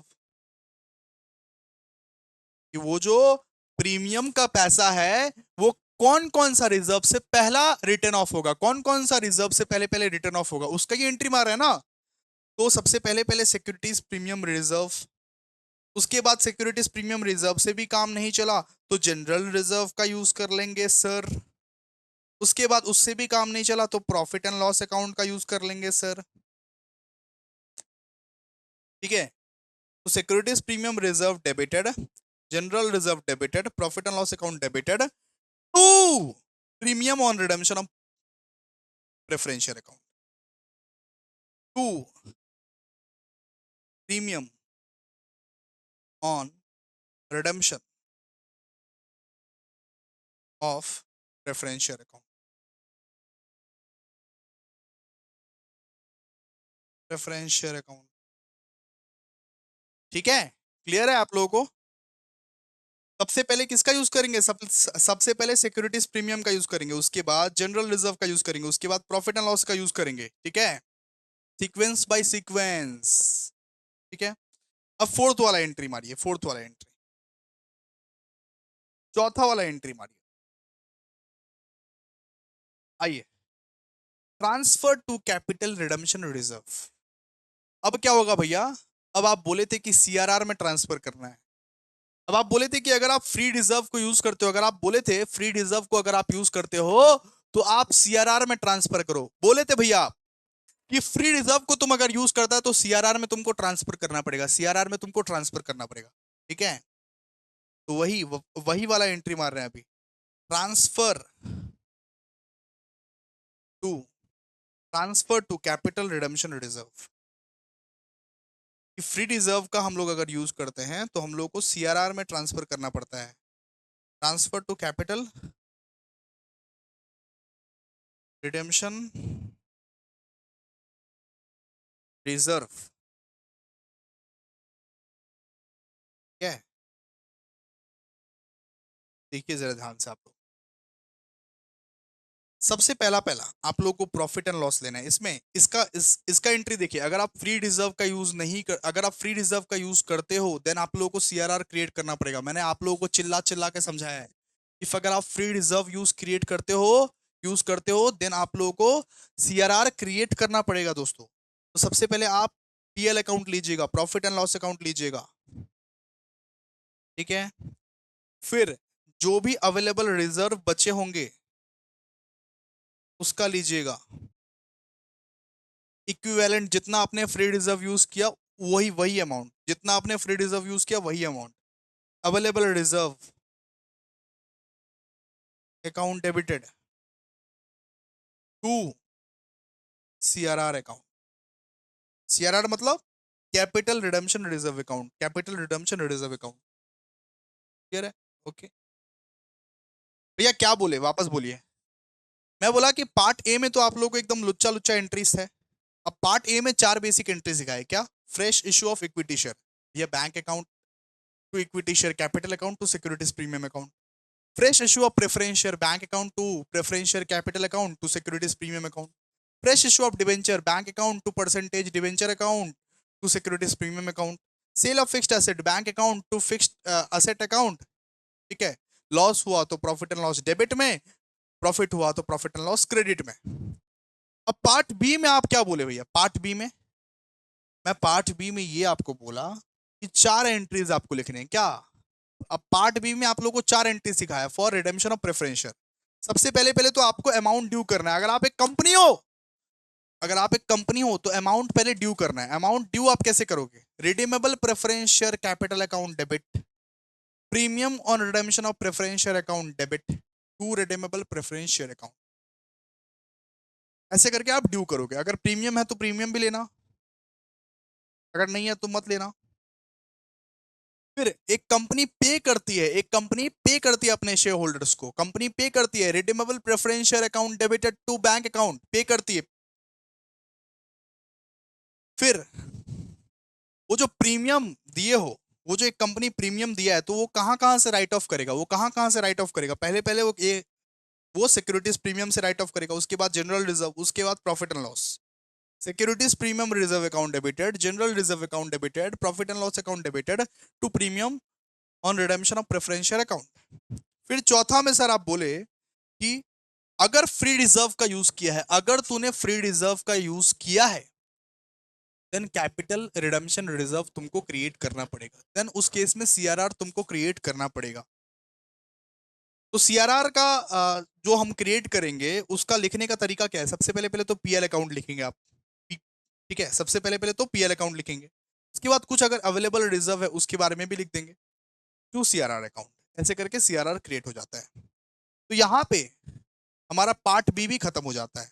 हमने आपको कितना वादा किया था? हमने बोला था कि 10 एंट्री सिखाएंगे, 8 एंट्री सिखाए हैं। 8 एंट्री अभी तक सिखाए हैं, 2 एंट्री और सीखना बाकी है सर, 2 एंट्री और सीखना बाकी है, तो सीख लीजिए। पार्ट सी, पार्ट सी में हम 2 एंट्री आपको सिखाएंगे बोनस शेयर वाला। तो वही बोनस शेयर वाला अभी अभी सीख के तो आए हो, अगर आप बोनस शेयर कंप्लीट नहीं किए हो तो कर लो भाई। अब पार्ट सी में हम लोग 2 एंट्री सिखाएंगे for fully paid bonus share. Fully paid bonus share already सिखा दिए हैं जिसको। फुली पेड बोनस शेयर का एंट्रीज क्या होता है? फुली फुली सुनिए, फुली पेड में 2 एंट्रीज मारते हैं, 2 एंट्रीज मारते हैं। एक तो सबसे सबसे पहला पहला एंट्री जो सोर्सेस रहेगा, respective sources, respective sources, CRR रहता है वहां पे, कैपिटल रिजर्व रहता है, जनरल रिजर्व रहता है। बोनस शेयर का आप लोग किए नहीं हो क्या? बोनस शेयर का, फुली पेड बोनस शेयर का 2 एंट्रीज, पार्ट सी में फुली पेड बोनस शेयर का 2 एंट्रीज, रिस्पेक्टिव ये sources to bonus to share holders, share holders. ठीक है, डन। और फिर दूसरा, bonus to share holders, bonus to share holders to equity share capital account, दूसरा। ठीक है, तो ये 2 एंट्री मारना पड़ता है आप लोगों को, ऑलरेडी सिखा चुके हैं। ठीक है, अब यही है पूरा का पूरा बेसिक्स, आप लोगों को पूरा समझ में आया होगा नॉर्मली। ठीक है, इसको बार बार रिवाइज करते रहिएगा ताकि भूलिएगा नहीं इसको, जो जो चीज़ सिखाएं उसको भूलिएगा नहीं। ये एक सम करते हैं, एक सम करने के बाद हम लोग छुट्टी ले लेते हैं आज। ठीक है, सम्स करते हैं। मैथ का क्वेश्चन नंबर 1 निकाल लीजिए। मैथ का आप लोग क्वेश्चन नंबर 1 निकाल लीजिए फटाफट से, जरा दिमाग से पढ़िएगा आप लोग, दिमाग से। देखिए सारा बेसिक समझा दिए हैं, आई होप आप लोगों को अब आइडिया आ गया होगा, सारा बेसिक हम लोग का हो गया है। A company had 4,006% preference share of 100 each, fully paid बोला है, fully paid, ठीक है। पार्टली पेड नहीं बोला है, सबसे पहला पहला चीज पार्टली पेड हम लोग को नहीं बोला है, फुली पेड बोला है, ठीक है। ओके, 4,006% प्रेफरेंस शेयर बोला है, ठीक है। And the company decided to redeem the shares on 31 December 1995 at a premium of 5%। Premium भी देगा कंपनी, प्रीमियम भी, अपने जेब से प्रीमियम भी देगा कंपनी। ओके भैया, okay okay okay. It made the following issues, बोला कि 1000 equity shares 100 each eight a premium of 10%, ठीक है। बोला कि इक्विटी शेयर मतलब फ्रेश इशू किया है, फ्रेश इशू किया है इक्विटी शेयर, फ्रेश इशू किया है इक्विटी शेयर, कितना 1000 इक्विटी शेयर इशू किया है, फ्रेश इक्विटी शेयर इशू किया है, प्रीमियम ऑफ ये 10%। लेकिन हम लोग प्रीमियम तो लेंगे नहीं, उसका वैल्यू, प्रीमियम का वैल्यू हम लोग लेंगे नहीं, रिकॉर्ड करेंगे जनरल एंट्री में हम लोग रिकॉर्ड करेंगे, लेकिन हम लोग कैपिटल को रिटर्न करने के लिए प्रीमियम का वैल्यू हम लोग नहीं लेंगे। प्रेफरेंस शेयर का रिडेम्पशन का कैपिटल को रिटर्न करने के लिए सिर्फ फेस वैल्यू लेंगे हम लोग, ठीक है। और 1006% डिवेंचर ऑफ 100 ईच, ठीक है। तो इसका दो दो जर्नल एंट्रीज तो हम लोग को पता ही है, bank account to equity share capital account to securities premium account, bank account to ये डिवेंचर्स अकाउंट, ये सब तो पता ही है जर्नल एंट्रीज। सबसे पहले पार्ट ए में ही आप लोगों को सिखाए थे 2 बेसिक जर्नल एंट्रीज, वही है ये वाला 2 बेसिक जर्नल एंट्रीज ही है भैया। अच्छा, फिर बोला था issue was fully subscribed and all the amount were duly received, the redemption was ये duly carried out, the company has sufficient profit, give journal entries. हम लोग को बोला जर्नल एंट्रीज बनाओ, जर्नल एंट्रीज बनाओ। आप लोग ना फुल फॉर्मेट बनाओ तो जर्नल एंट्री का, जर्नल का आप लोग फुल फॉर्मेट बनाओ। आज मैं भी बनाता हूँ, पहली बार सर आप बना रहे हो जर्नल एंट्रीज का फुल फॉर्मेट। देखो, debit, credit, ledger folio, date, full format बनाओ। फॉर्मेट बनाना बहुत ज्यादा जरूरी है, फॉर्मेट नहीं बनाओगे तो हलवा हो जाएगा एग्जाम में, ठीक है। ठीक है, लिखो, ऊपर में लिखो solution to question number 1, solution to what, question number 1, ठीक है, डन। अच्छा, in the books of, in the books of journal, ठीक है।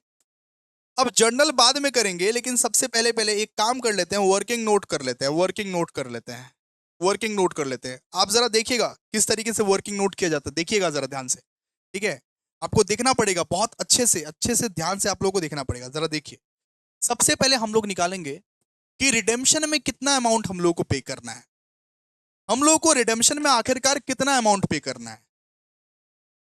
आप लोग बोलते हो सर वर्किंग नोट समझ में नहीं आता, तो वर्किंग नोट जरा देखिएगा। Working note number 1, amount payable on redemption, कि भैया रिडेम्पशन में कितना अमाउंट पे करना है, कितना अमाउंट पे करना है, जरा समझिए।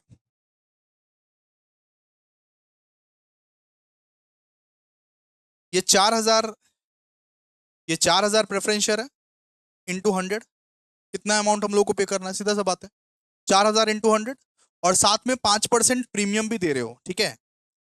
प्रेफरेंस शेयर कितने का है बताइए, 4,000 प्रेफरेंस शेयर है हमारे पास, इंटू ₹100।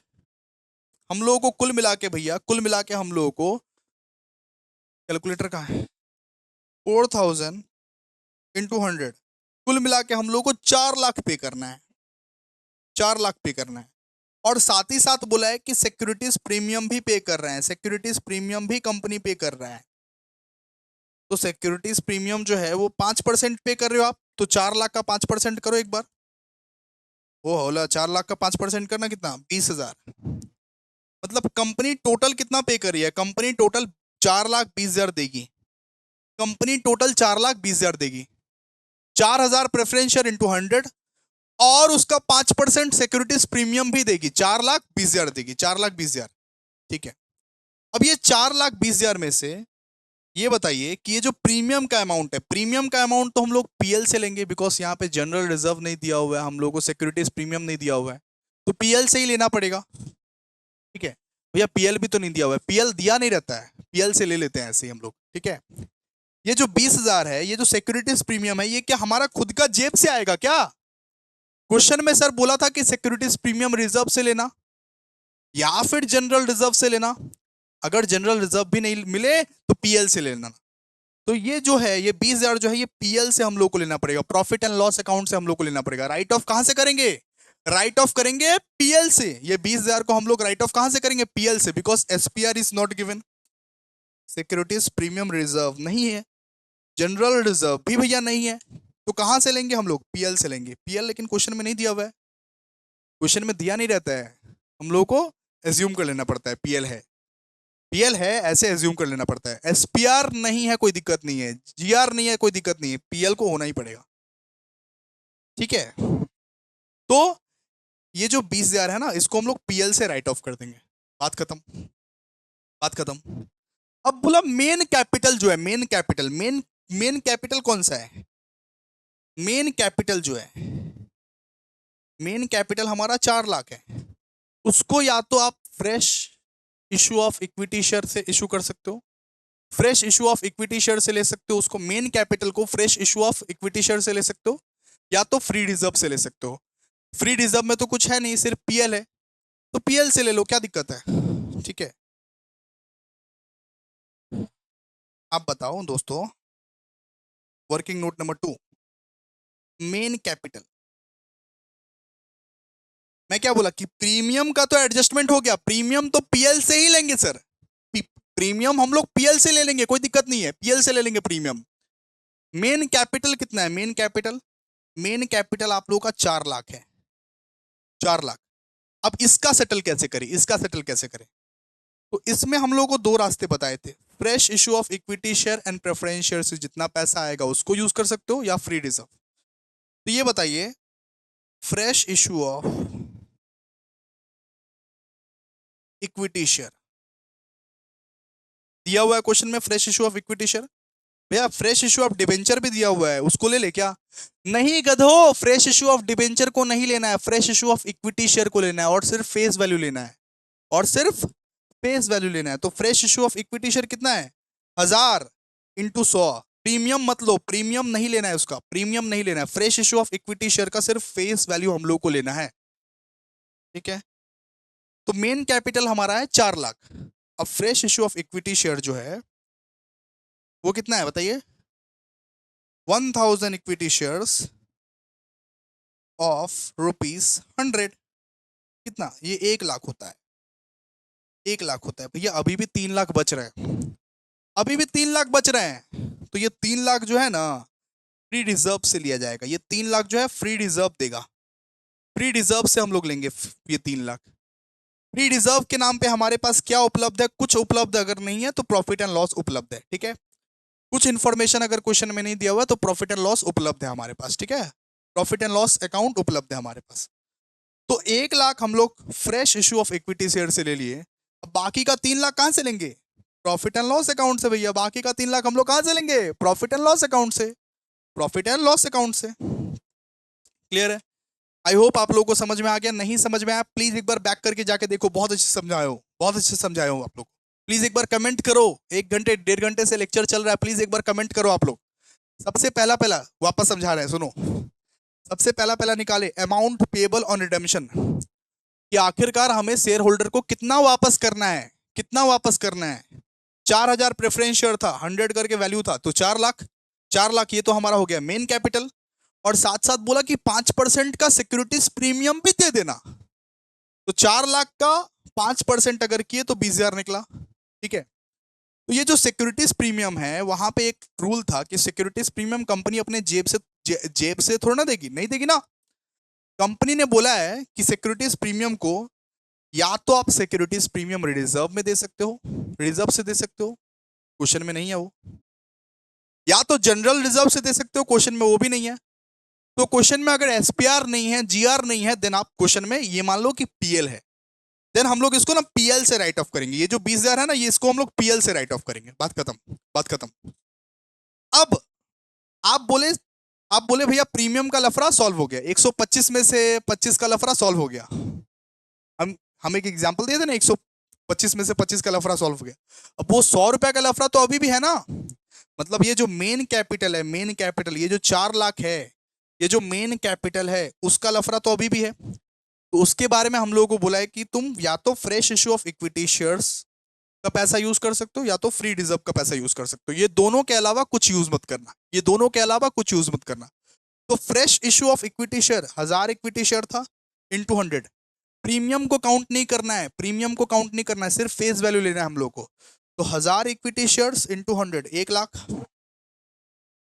और यहां से हम लोग को 4 लाख चाहिए, fresh issue of equity share से हम लोग को सिर्फ 1 लाख जुगाड़ हुआ, मतलब 3 लाख कौन जुगाड़ करेगा, 3 लाख जुगाड़ करेगा profit and loss account. 3 lakh जुगाड़ करेगा बेटा profit and loss account, 3 lakh जुगाड़ करेगा बेटा प्रॉफिट एंड लॉस अकाउंट। बात समझ में आ रहा है आप लोगों को? तो 3 लाख हम लोग प्रॉफिट एंड लॉस अकाउंट से जुगाड़ करेंगे। चलिए आइए अब जर्नल एंट्री करते हैं, बहुत सिंपल बहुत सिंपल। यहां पे लिखिए date, particulars, ledger folio, debit, credit.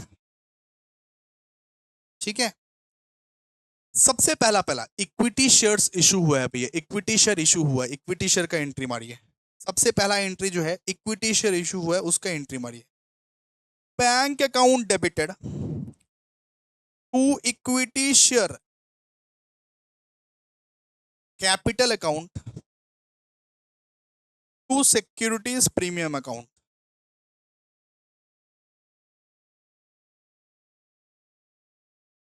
ठीक है, bank account debited to equity share capital account to securities premium account, सीधा सा बात है, क्लियर है।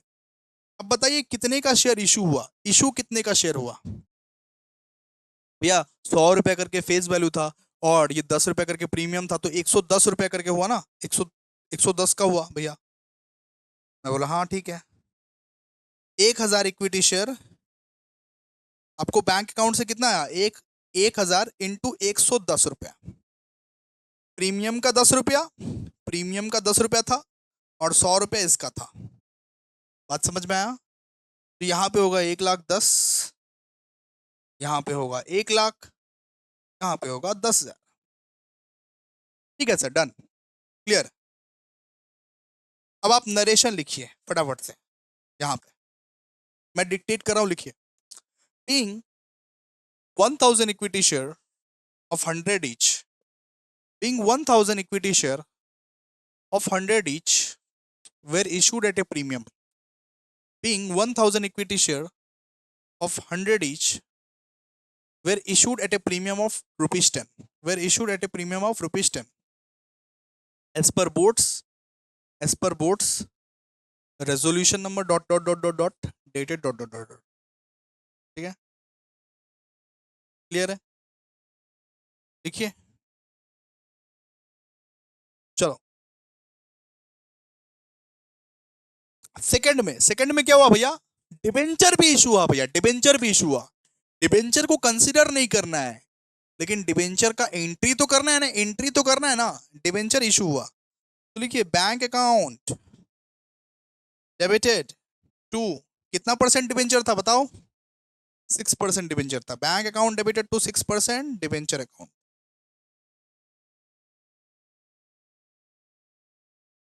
ठीक है, क्लियर है। 1000 डिबेंचर था 100 रुपया करके, कितना होता है 1 लाख। लिखिए being 1000 debentures, 1000 debentures at 100 each, being 1000 debenture issued at 100 each, being 1000 debenture issued at 100 each, being 1000 debenture issued at 100 each। ठीक है, क्लियर है। ओके भैया, यहां तक तो हो गया, बेसिक एंट्री हमारा समाप्त भैया, बेसिक एंट्री हमारा समाप्त। मैं बोला ठीक है कोई दिक्कत नहीं, बेसिक एंट्री हमारा समाप्त। अब रिडेम्पशन ऑफ डिबेंचर का एंट्री मारते हैं। सबसे पहले पहले क्या करेंगे भैया, ड्यू करेंगे। सबसे पहले पहले क्या करेंगे, ड्यू करेंगे। ड्यू करता है कंपनी, ड्यू करता है कंपनी। देखिए 6% redeemable debenture, 6% redeemable preference share capital account, PSC का मतलब प्रेफरेंस शेयर कैपिटल होता है। ठीक है, मैं शॉर्ट फॉर्म यूज कर रहा हूं, आप मत लिखिएगा 6% redeemable preference share capital account, preference share capital account। Clear है? ये बताओ 1 लाख, 1 लाख कहां से गया बताओ? 1 लाख हम लोग कहां से यूज किए बताओ ना?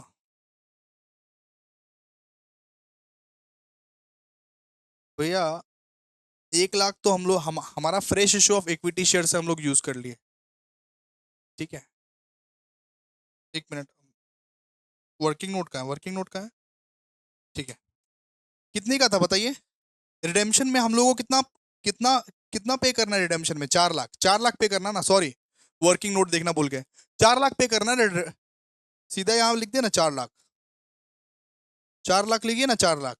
रिडेम्पशन में हम लोग को पे कितना करना है? 4 लाख। कंपनी को पे कितना करना है? 4 लाख, 4 लाख लिखिए। ठीक है, प्रीमियम भी आप दे रहे हो बेटा, प्रीमियम भी दे रहे हो तो लिखिए premium on redemption of preference share, redemption of preference share account.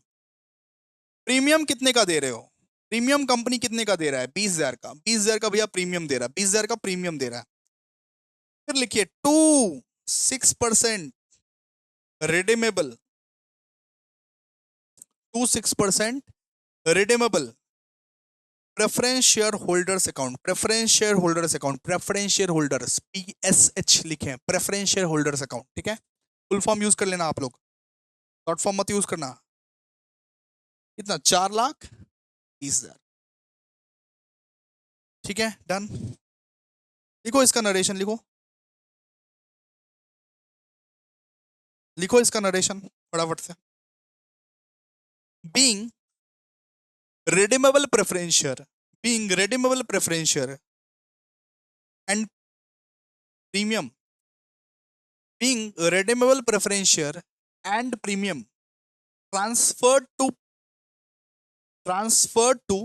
preference shareholders account, being redeemable preference share capital and premium transferred to preference shareholders account, being redeemable preference share capital and premium transferred to preference share capital account। ठीक है, लिख लिए? चलो आगे। 4 में आप क्या करेंगे?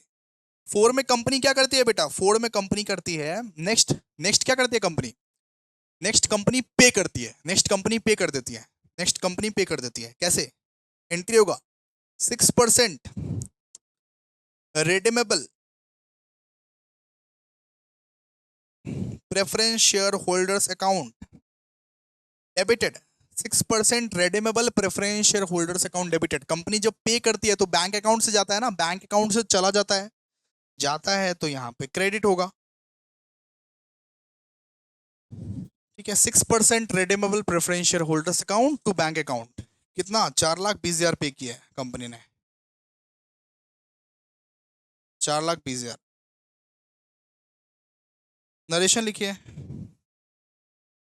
Being 6% redeemable preference shares amount paid by the company, being 6% redeemable preference share amount paid by the company, being 6% redeemable preference shares amount ये paid by the company।